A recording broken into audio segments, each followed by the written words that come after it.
जो पैराग्राफ है इंट्रोडक्शन का, जिसमें हमने बॉडी फ्लूइड के बारे में बात किया था, जिसमें आपको ब्लड के बारे में बात हो गई है। लिम्फ अभी रहता है, लिम्फ आगे हम डिस्कस करेंगे। ब्लड का पूरा डिटेल जो यहाँ पे लिखा अपने इधर है, जो जितना भी स्टेटमेंट है वो ध्यान से देख लो। ब्लड डिस्कस हो गया है। ब्लड का जो ये प्लाज्मा है, प्लाज्मा के लिक्विड पार्ट और सॉलिड पार्ट दोनों डिस्कस हो गए। ब्लड सेल्स डिस्कस हो गया है ना, ये आपको ध्यान रखना है, ये वैल्यू बहुत इंपॉर्टेंट है। And then WBC develop discuss हो गया था। ये जो आपके इधर एनसीईआरटी के लाइंस है ना, एक बार जरूर देखना, ये पिक्चर जरूर देख लेना, है ना। ये डायग्राम एज इट इज उठा के दे दिया जाएगा, इसमें से 1-2 गायब करके ABCD लिख के पूछेगा कि सेल का नाम बताओ, तो डायग्राम पे ध्यान से फोकस बनाना। RBC, प्लेटलेट्स, ये सारा आपने देख रखा है। इधर WBC में आपको पहचान तभी पड़ेगी जब आपको न्यूक्लियस के बारे में याद होगा। विदाउट न्यूक्लियस का शेप आप ये नहीं बता सकते। उसके बाद आपका थ्रोम्बोसाइट की बात हो गई थी, है ना। एंड देन ब्लड ग्रुप्स की बात हो गई है। ब्लड ग्रुप्स में ABO का डिस्कशन हो गया, ये आपका ये टेबल डिस्कस हो गया था। यूनिवर्सल डोनर, यूनिवर्सल एक्सेप्टर की बात हो गई। RH फैक्टर की बात हो गई थी। RH ब्लड ग्रुपिंग में आपको एक यहाँ RH positive and RH negative की बात कर ली हमने। और उसके बाद ये आपका हो गया ये एरिथ्रोब्लास्टोसिस फेटालिस की बात कल हमने डिस्कस कर ली थी। इतनी आपकी कहानी हो गई है। ब्लड क्लॉटिंग भी डिस्कस कर लिया था कल। ब्लड क्लॉटिंग कैस्केडिक रिएक्शन है, वो आपने देख लिया था। और ब्लड क्लॉटिंग तक बात कल अपनी हो चुकी है, ठीक है। तो यहाँ तक आपका जिम्मेदारी है कि आपको ढंग से सारी लाइंस याद करके पढ़नी है, और एक बार नहीं, जितनी बार हो सके। हाँ, आप करोगे क्या, जो अब से आज से आदत बनानी है। एनसीईआरटी की बुक है, आपको जैसे इधर इस पेज पे आपने ब्लड के बारे में कुछ पढ़ना है, जो आपने पढ़ा है ना, इधर पढ़ना है। जो चीज़ें एक्स्ट्रा हैं, जो आपने कॉपी पे लिखी हैं, जो इधर एनसीईआरटी की बुक में नहीं है, जो एक्स्ट्रा इन्फॉर्मेशन है, वो आपको आसपास जो खाली जगह दिख रही है, ये पेज आपका एनसीईआरटी का पूरा ही है ना, वहाँ आप पेंसिल से लिखना ज़्यादा प्रेफर करो बजाय पेन के, क्योंकि आप उसको बाद में इरेज भी कर सकते हो। पेंसिल से लिखो, अगर वो जगह ख़त्म हो जाती है तो आपको वो क्या आते हैं, वो सब कुछ सारा जो आपका ये कॉपी है इस एनसीईआरटी पे आना चाहिए, तब जाके लास्ट टाइम पे आपका कोई वो प्रॉब्लम नहीं होगा। अगर ये आपने काम नहीं किया अभी, जैसे जैसे चैप्टर्स चलते जा रहे हैं, तब आपके लिए लास्ट में इम्पॉसिबल हो जाएगा। इतना टाइम होता नहीं है कि हम सारे चैप्टर्स का फिर से वो यहाँ काम कर पाएँ, तो साथ में ये काम करना है और इधर सारा सब कुछ ले आना है। अपने तरीके से शॉर्ट इन्फॉर्मेशंस लिख लेनी है, जो एनसीईआरटी में नहीं है और आपने कॉपी पे लिखा हुआ है, बस, ठीक है। चलो अब आ जाओ अपने आगे। जो हमने कोएगुलेशन के बारे में कल हमने ये डिस्कशन कर लिया था, कैसे कन्वर्जन होता है। एक इम्पॉर्टेंट बात यहाँ पे ये आपको याद कर लेनी है, जो ब्लड है, अगर हम इससे सेल्स को माइनस कर दें, ब्लड कार्पसेल्स में क्या क्या आ जाएगा, RBC और WBC, और प्लेटलेट्स को हम निकाल दें तो सिर्फ प्लाज्मा कहा जाता है। इसको क्या बोलते हैं, प्लाज्मा कहते हैं। और प्लाज्मा से आप क्या निकाल दो, क्लॉटिंग फैक्टर्स को, या फिर मेनली फाइब्रिनोजन को। किसको, फाइब्रिनोजन को। यहाँ कई बार ऐसा भी लिखा जाएगा, प्लाज्मा माइनस फाइब्रिनोजन, तो इसको आप सीरम बोलते हैं। ये जो सीरम होगा ये ब्लड क्लॉट नहीं करेगा, सीरम क्लॉट नहीं करेगा, क्योंकि फाइब्रिनोजन एक मेन कंपोनेंट है ब्लड क्लॉटिंग का। जब तक ये फाइब्रिन में नहीं कन्वर्ट होगा, नेटवर्क नहीं बनेगा, तो एलिमेंट्स, जो डेड एलिमेंट्स हैं, वो स्टक कहाँ करेंगे। तो ये कंपोनेंट क्लॉट नहीं करता है। कुछ ऐसे एंटी कोएगुलेंट्स हैं जो आपके नेचुरली बायोलॉजिकल सिस्टम से या बायोलॉजिकल एनिमल, या हम कहें एनिमल से, या हम ऑब्टेन करते हैं। जैसे पहला नाम, ये तो आपका ह्यूमन बॉडी में ही है, हिपैरिन, है ना, ह्यूमन बॉडी में ही है, found in vertebrate blood. And hirudin human में नहीं है, बट लीच में होता है। ये लीच समझते हो, जोक। लीच करता क्या है, जब भी आपकी बॉडी से वो स्टक करता है, किसी भी एनिमल के, एक्टोपैरासाइट है, बॉडी से चिपकता है और वो कट लगाता है, और कट लगाने के बाद ब्लड सक करता है, सॉन्गिवोर्स है, ब्लड सकिंग एनिमल है। तो वो उस दौर जब भी वो सक कर रहा होता है तो हेरोडिन का सिक्रीशन करता है, जिससे वो ब्लड जो सक कर रहा है वो कोएगुलेट ना करे, क्लॉट ना करे, ठीक है, जैसे उनको डाइजेस्ट करने में उनको आसानी से वो डाइजेस्ट करता है। एनाफिलीन है, फीमेल एनाफिलीज में पाया जाता है, और ये एनाफिलीन भी आपको गाने सुनाने आती है और गिफ्ट भी दे जाती है। एनाफिलीज कौन सी बीमारी कॉज करती है? वेक्टर है, कॉज नहीं करती, वेक्टर है, हाँ जी, मलेरिया। और उसके बाद है लैम्प्रेडिन, ये एक पेट्रोमाइजोन फिश है, लैम्प्रे इसको बोलते हैं, इसका कॉमन नेम है लैम्प्रे। तो लैम्प्रेडिन इनसे निकाला जाता है ना, वो अपन आगे एनिमल किंगडम में देखेंगे। तो ये सारे एंटीकोएगुलेंट्स हैं, मतलब ब्लड क्लॉट नहीं करने देते हैं, ये ब्लड क्लॉटिंग को रोकता है, स्टॉप्स ब्लड क्लॉटिंग, इनका ब्लड क्लॉटिंग को ये रोकता है, ये ध्यान रखना और इसको लिख लो। ये सारे ये कुछ आपके आर्टिफिशियल एंटीकोएगुलेंट्स हैं, और ये क्वेश्चन 2-3 बार बन चुका है। कोएगुलेंट सिर्फ नहीं, आर्टिफिशियल कोएगुलेंट्स के बारे में भी बात करनी है। आप कभी ब्लड डोनेशन कैंप में गए हो या देखा है कभी किसी को ब्लड ट्रांसफ्यूजन करवाते देखा है कि किसी को ब्लड चढ़ रहा हो? तो जब ब्लड जो आपका वो मिलता है, ब्लड जब ट्रांसफ्यूज हो रहा होता है तो एक पाउच होता है, और उस पाउच में जो भी जिसका जो डोनर होता है उसका ब्लड आप इकट्ठा करके ब्लड बैंक से ले आते हो, इसमें ब्लड होता है ना, और यहाँ से कुछ लगा होगा, एंड देन कैनुला वो आपका जिसकी बॉडी में ट्रांसफर करना है वो होता है। अगर आप डोनेट करने गए हो तो इस पाउच में ना, जिसमें आपका ब्लड स्टोर होता है, एज अ डोनर आप डोनेट करोगे तो ऑलरेडी एक लिक्विड फिल्ड होता है, एक लिक्विड इसमें पहले ही से ही होता है, और इसी में आपका ब्लड स्टोर कर लिया जाता है। वो लिक्विड जो है वो यही एंटीकोएगुलेंट्स होते हैं। अगर सिर्फ ब्लड रख दिया गया तो क्लॉट कर सकता है, ठीक है, और इसमें ऑलरेडी एंटीकोएगुलेंट रहता है, आपका ब्लड उसमें जाके डिसॉल्व हो जाता है और फिर उसको लो टेम्परेचर पर स्टोर कर दिया जाता है। तो ब्लड बैंक का काम बस इतना है। ब्लड बैंक आपको ये एंटीकोएगुलेंट लेके आएगा, आपका ब्लड लेगा और उसको लो टेम्परेचर पर स्टोर करेगा। लो टेम्परेचर पर इसलिए स्टोर करते हैं कि जो ब्लड सेल्स हैं वो लगभग इनएक्टिव हो जाते हैं, मतलब इनएक्टिव का मतलब मेटाबॉलिकली एक्टिव नहीं रहते, क्योंकि एक टाइम पीरियड तक उनको स्टोर करना है, फिर डोनर को देना है। अगर वो नॉर्मल टेम्परेचर पर रहा तो एक्टिविटी मींस मेटाबॉलिज्म चलेगा, तो एक टाइम के बाद वो मर जाएगा।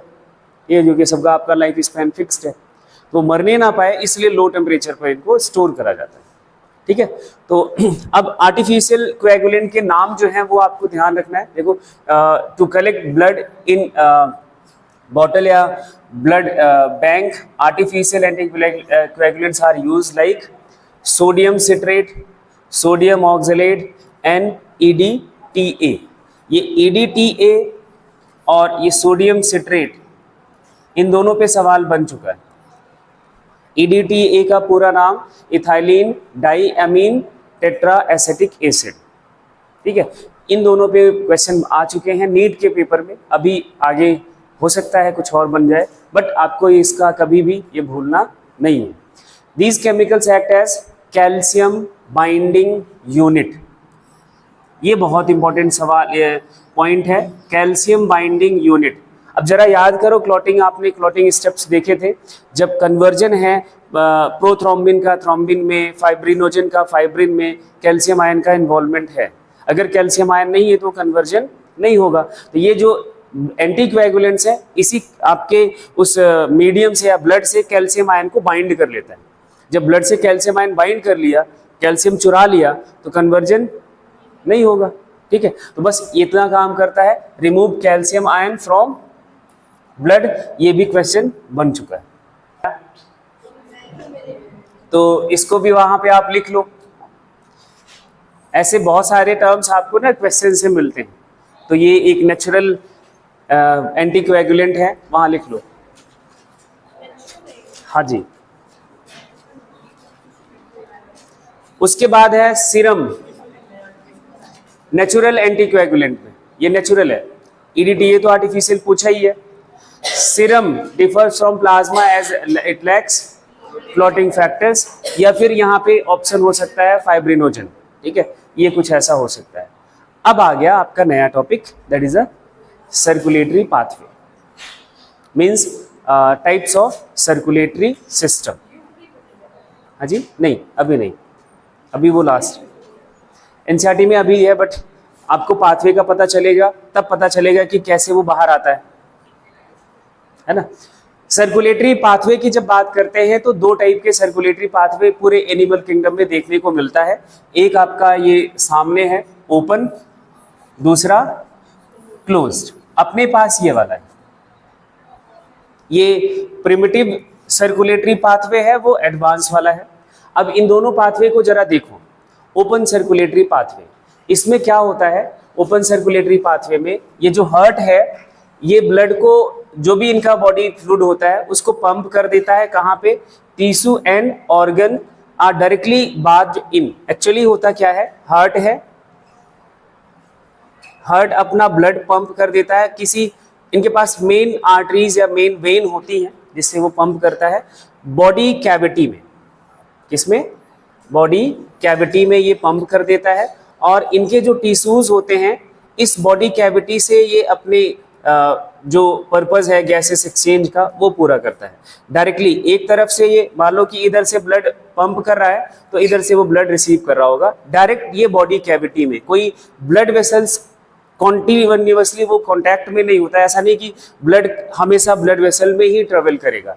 यहाँ कहाँ आ गया, हार्ट और ब्लड वेसल से बाहर आ जाता है, एक ओपन स्पेस में आ जाता है, ठीक है, इसलिए इसको कहा जाता है open circulatory system. The blood और hemolymph is pumped out of the heart and cells are directly bathed in it।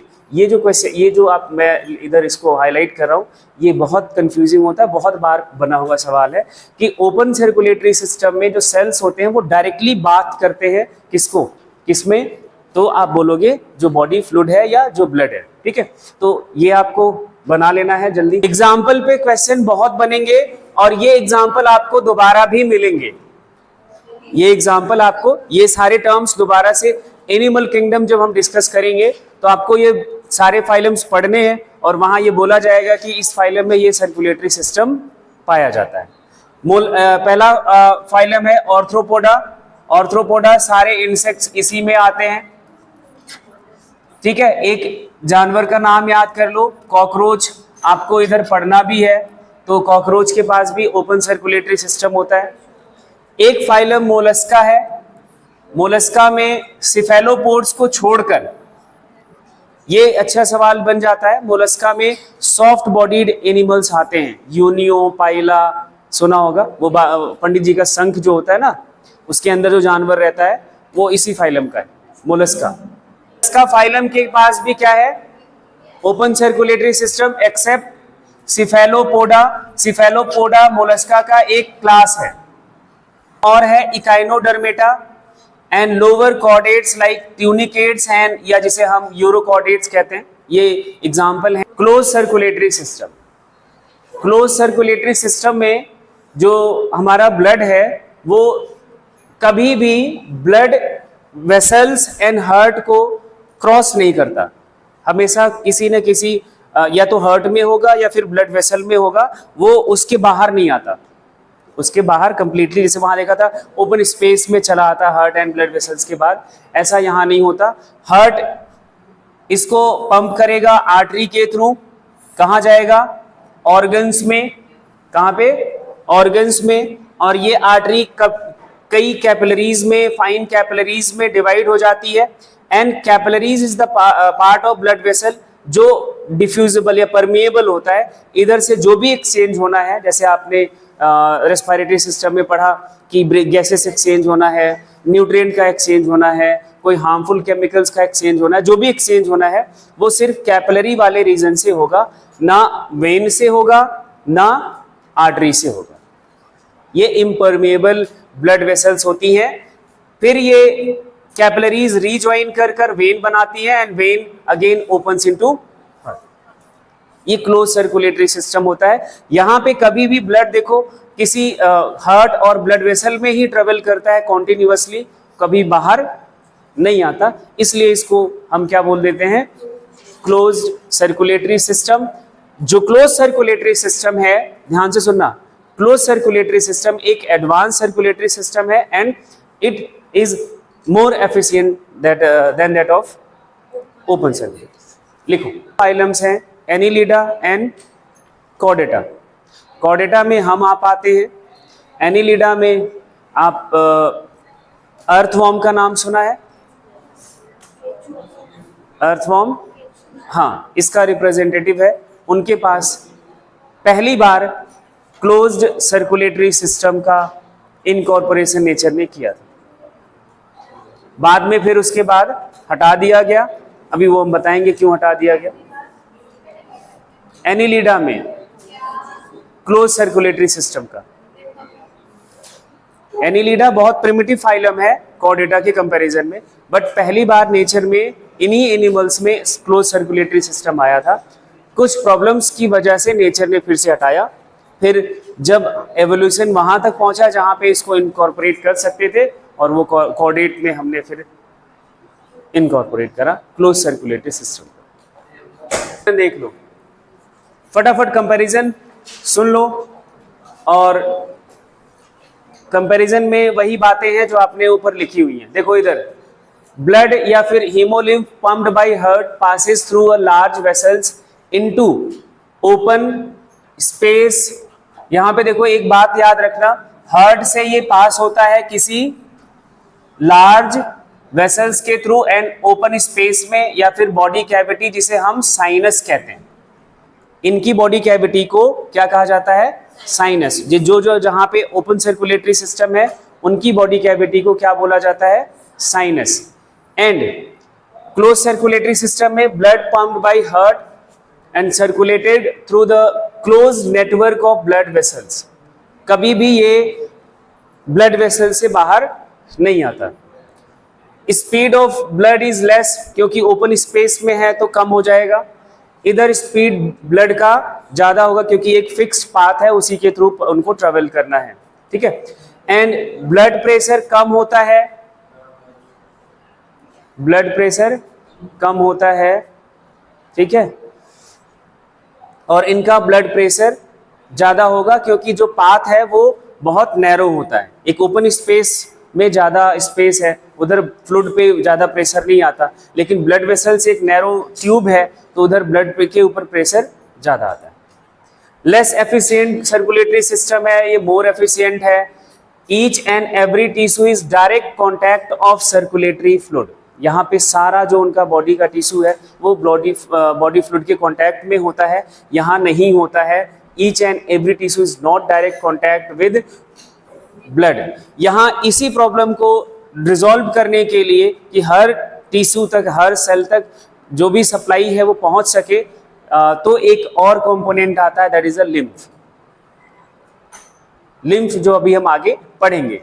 Example आपने डिस्कस कर लिया है, ऑर्थ्रोपोडा, मोलस्का, ये सेफेलोपोड को छोड़कर इकाइनोडर्मेटा, कुछ लोअर कॉर्डेट्स हैं, है ना, और इधर Annelida, chordates and cephalopods.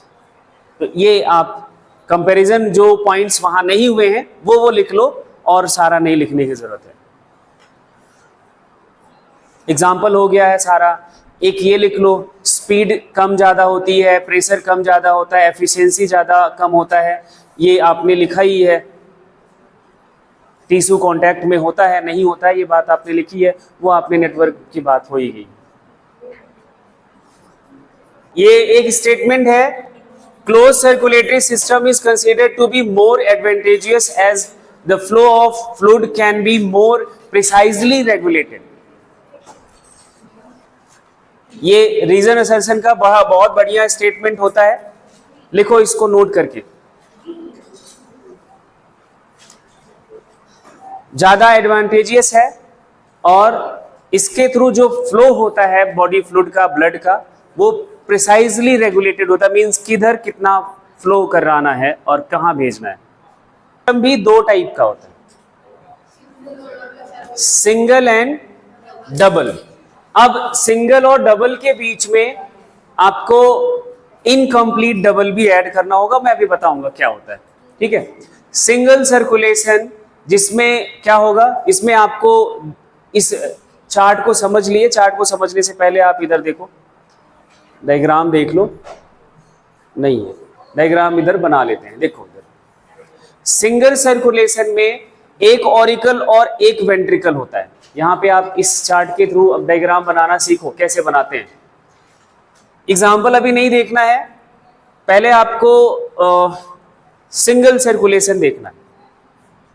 Single circulation में नंबर ऑफ चैम्बर्स की बात करी, हार्ट के पास सिर्फ 2 चैम्बर होंगे, एक ऑरिकल होगा जिसे हम एट्रिया भी कहते हैं, एक वेंट्रिकल होएगा। डायग्राम देखो तो ऐसा कुछ, ये आपका मान लिया कि हार्ट है और एक ऑरिकल हो गया और एक वेंट्रिकल हो गया, ठीक है। उसके बाद वेंट्रिकल पंपिंग चैम्बर होता है, ये ब्लड को पंप करेगा ऑर्गन तक। एंड मान लो कि इधर ऑर्गन है आपका, ऑर्गन से ऑर्गन में जो भी एक्सचेंज होने हैं, फिर से वेन्स के थ्रू ये ऑरिकल में ब्लड वापस आ जाएगा। यहाँ जो एक्सचेंज होगा वो कैपिलरीज के बीच होगा, ब्लड बाहर नहीं आएगा, कैपिलरीज होंगी टिश्यूज के बीच, ऑर्गन के बीच, एंड इस डायरेक्शन में फ्लो करता है ब्लड। क्योंकि ब्लड जो फ्लो करा वो एक बार ही हार्ट में जाता है, इधर हार्ट से पास हुआ, ऑरिकल वेंट्रिकल ऑर्गन तक गया, ऑर्गन से फिर से हार्ट में आता है, मीन्स ऑर्गन तक आने, एक पॉइंट ले लो, यहां से ले लो आप अगर, तो यहां तक दोबारा आने में, ब्लड को यहां फिर से पहुंचने में एक बार हार्ट को क्रॉस करना पड़ता है, इसलिए इसको सिंगल सर्कुलेशन कहा जाएगा। बात समझ आ गई? वन टाइम हार्ट क्रॉस करना है, so that it is a single circulation. अब आ जाओ transitional double circulation and transitional double circulation.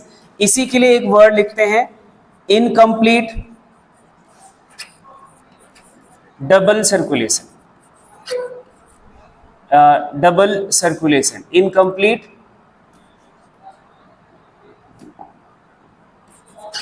Double circulation. Incomplete क्यों कहा जाता है, अब डायग्राम पे देखेंगे इसको। अब इनमें पहले नंबर ऑफ चैम्बर्स की बात कर लेते हैं। हार्ट में नंबर ऑफ चैम्बर कितना? 3। अभी एग्जाम्पल नहीं बात कर रहे, एग्जाम्पल छोड़ो, जिसमें 2 ऑरिकल होता है और एक वेंट्रिकल होता है। इनका डायग्राम यहां देखते हैं। 2 ऑरिकल बना लेंगे, हार्ट है,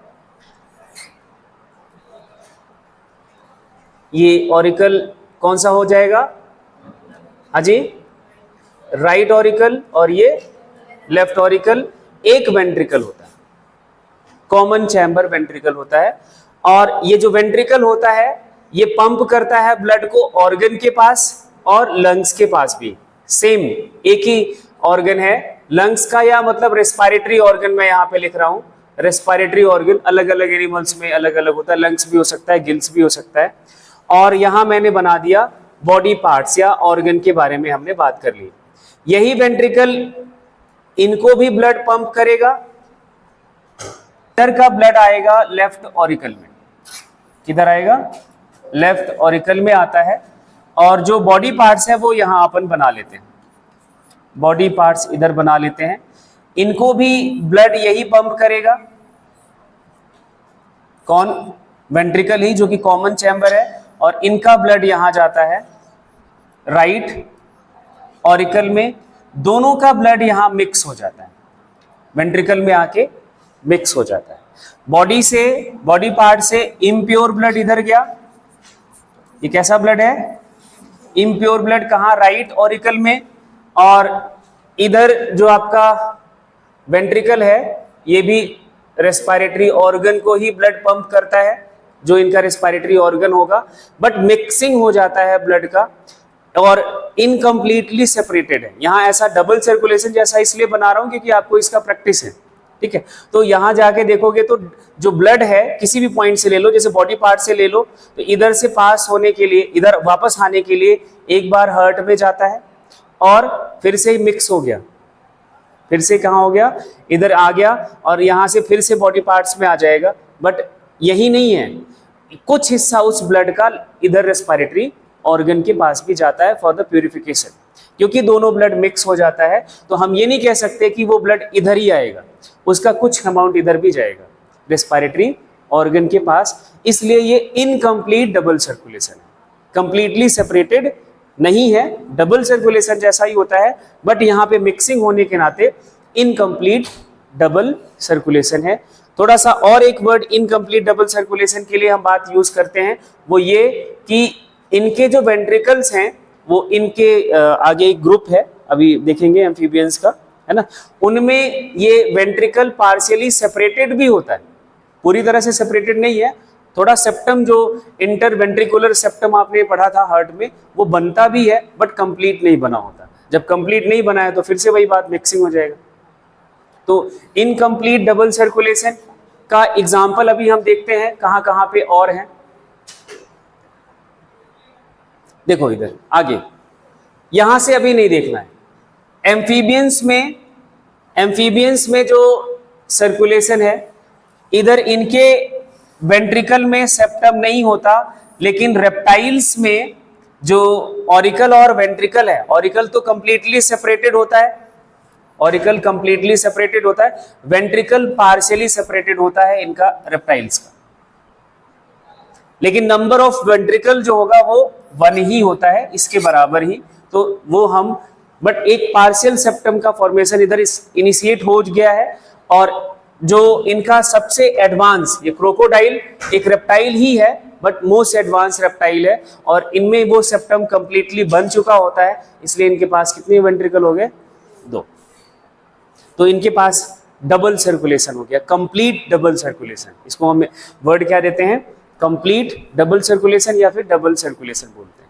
तो सिंगल की बात करें तो एग्जांपल्स कौन है? सिर्फ फिशेस। इनकम्प्लीट डबल सर्कुलेशन की बात करें तो एम्फीबियंस हैं, रेप्टाइल्स। और डबल सर्कुलेशन की बात करें तो birds and mammals including with crocodile. Crocodile एक रेप्टाइल है, क्या है? रेप्टाइल है, और ये सबसे एडवांस रेप्टाइल है, और इसके पास डबल सर्कुलेशन होता है, ये ध्यान रखना क्रोकोडाइल का, इसलिए यहाँ पे हम अलग से एक कॉलम ही बनाया है, ठीक है। अब डबल सर्कुलेशन के बारे में मुझे नहीं लगता आपको फिर से बनाने की जरूरत है, अभी पीछे हमने ब्रीदिंग में बनाया था, डबल सर्कुलेशन ही बनाया था, वो अपन ने गैसेस एक्सचेंज में 2 ऑरिकल होते हैं, 2 वेंट्रिकल होते हैं, सब में 2 ऑरिकल 2 वेंट्रिकल 2 ऑरिकल 2 वेंट्रिकल का 2 बार उस पॉइंट तक आने में ब्लड को 2 बार हार्ट को क्रॉस करना पड़ता है। जिस पॉइंट से आप ब्लड, जहां से आप कंसीडर कर रहे हो, उस पॉइंट तक हार्ट ब्लड को पहुंचने में 2 बार हार्ट को क्रॉस करना पड़ता है। कैसे? अब इसी डायग्राम को थोड़ा सा और आप ढंग से बना लो तो आपको डबल सर्कुलेशन पता चल जाएगा। क्या होता था डबल सर्कुलेशन में? एक ऐसा हार्ट है, आपने 10th में बनाया होगा, 4 chambered heart, right auricle, left auricle, right ventricle और लेफ्ट वेंट्रिकल। और ये जो राइट ऑरिकल है, ये किसको ब्लड पंप करता है? लंग्स को ब्लड पंप कर देता है। लंग्स में ब्लड प्योर होके कहाँ आ जाता है? लेफ्ट ऑरिकल में आ जाता है, लेफ्ट ऑरिकल से लेफ्ट वेंट्रिकल में, एंड लेफ्ट वेंट्रिकल क्या कर देता है? बॉडी पार्ट्स को ब्लड पंप कर देता है, और बॉडी पार्ट से कहाँ जाता है? Right auricle. तो आप एक पॉइंट देख लो कहाँ से आपको समझना है। जैसे मान लो कि बॉडी पार्ट से ब्लड चला, यहाँ से बॉडी किसी बॉडी पार्ट से ब्लड आपको इधर फिर से लेके पहुँचाना है, तो क्या होगा? यहाँ से आपका देखो ब्लड जाएगा कहाँ? पहले राइट ऑरिकल में, राइट वेंट्रिकल में, फिर से वो हार्ट से बाहर आ गया, कहाँ जाइए आप? लंग्स के पास। लंग्स से फिर वो हार्ट के अंदर आएगा, फिर से वो हार्ट से कहाँ आएगा? लेफ्ट ऑरिकल में, फिर लेफ्ट वेंट्रिकल में, फिर से इधर से लेफ्ट वेंट्रिकल से इस पॉइंट तक पहुंचेगा। तो इस पॉइंट तक दोबारा पहुंचने में हार्ट को 2 बार ब्लड दो बार हार्ट क्रॉस करना पड़ता है, इसलिए इसको हम क्या बोल देते हैं? Double circulation. अभी आगे डिटेल हमें पढ़नी है इसकी, बट एक बार आप इसको नोट करो। Out deoxygenated blood which is oxygenated by the gills and supplied to the body parts from where deoxygenated blood is returned to the heart, that is single circulation। इसमें कुछ बनाने की जरूरत नहीं, लिखने की जरूरत नहीं है। एम्फीबियंस हैं, रेप्टाइल्स एक छोड़ दो, क्रोकोडाइल, सबके पास क्या है? 3 चैम्बर्ड हार्ट है, मीन्स इनकम्प्लीट डबल सर्कुलेशन है, इनकम्प्लीट डबल सर्कुलेशन है, जिसे हम ट्रांजिशनल डबल सर्कुलेशन भी कहते हैं। यह आपने इधर बना ही लिया है, इसको लिखने की जरूरत नहीं है। और बर्ड्स, क्रोकोडाइल और मैमल्स के पास डबल सर्कुलेशन है, कंप्लीट डबल सर्कुलेशन है, और दो सेपरेटेड पाथवेज है, और यही आपको पढ़ना है। आगे इन्हीं की बात हमें समझनी है। तो पहला question, close type of circulatory system is found in frog. Frog क्या है? एम्फीबियंस है। एंड उसके बाद स्नेक, रेप्टाइल्स है, ह्यूमन, मैमल्स है। तो सारे में पाया जाता है। क्लोज्ड, अभी उनके टाइप पे सवाल नहीं है। Open type of circulatory system is found in Arthropoda, Echinodermata, Mollusca, सारों में ओपन ही है। Single type of circulation is found in, ये पीसीज का मतलब होता है फिशेज, ये वर्ड लिख लो, ये आपको पीसीज का मतलब लिख लेना है, फिशेज बोलते हैं। एबीज का मतलब लिखते हैं बर्ड्स, तो कहीं ये वर्ड परेशान करे तो आप लिख लेना, ये भी लिख लो यहीं पे। एबीज लिखा जाता है बर्ड्स के लिए, क्योंकि बर्ड्स हमें इजीली अंडरस्टूड हो जाता है, तो एबीज हमारे लिए एक नया वर्ड है, तो वो आप अब याद करो, Abies. Complete double circulation is found in crocodile, Abies, यहां देखो ये वर्ड आ गया, ये बर्ड्स के लिए लिखा जाता है, ठीक है। मैमल्स तो सभी में आपका क्या है, डबल, कंप्लीट डबल सर्कुलेशन है, ठीक है। अब आ जाओ, ये तो हो गई पूरी बात सर्कुलेटरी पाथवे की खत्म। सर्कुलेटरी पाथवे जो आपका सिंगल डबल सर्कुलेशन, उसके बाद ओपन क्लोज, ये सारा हो गया कंप्लीट। अब जरा इसको देखो, इसमें अपन ने बात कर ली ये यहां तक, कहां तक, ये हो गया आपका ये पैराग्राफ खत्म। पढ़ो इसको जरा। The circulatory pattern are of two types, open and closed. Open circulatory system is present in arthropod and mollusk, in which blood pumped by the heart passes through the large vessels into open space or body cavities called sinus. तो words जो है ना same as it is है, but आपको अलग नहीं लिखने होते हैं। अलग आप लिखना, मैं इजी लैंग्वेज लिखवा दूं, बट वो बोर्ड के लिए ठीक है, नीट के लिए ठीक नहीं है। यहीं से उठाएगा, एक एक वर्ड चेंज करेगा, फिर हो जाएगा मामला खराब। Annelids and chordates have a closed circulatory system in which blood pumped by the heart and always circulated through the closed network of blood vessels, and this pattern is considered as the more advantageous as the flow of fluid can be more precisely regulated. Last में यही statement लिखा था, as it is यही, ठीक है। And then all vertebrates possess a muscular chambered heart. Fishes have a two-chambered heart with an atrium. Atrium is a singular word, atria इसका plural है। And ventricle, एक ventricle होता है, एक auricle होता है, एक atrium होता है। Amphibians and reptiles except crocodiles have three-chambered heart with two atria and a single ventricle. उसके बाद है whereas crocodile, birds, mammals possess a four-chambered heart with two atria and two ventricles. And in fishes,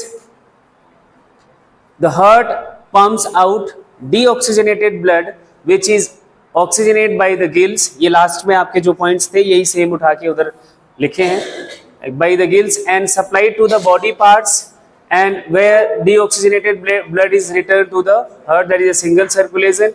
In amphibians and reptiles, the left atria receives oxygenated blood from the gills, lungs, skin, and right atrium deoxygenated blood from the body parts. However, they get mixed. कहाँ पे दोनों ventricle में mix हो जाते हैं, कहाँ पे हो गया,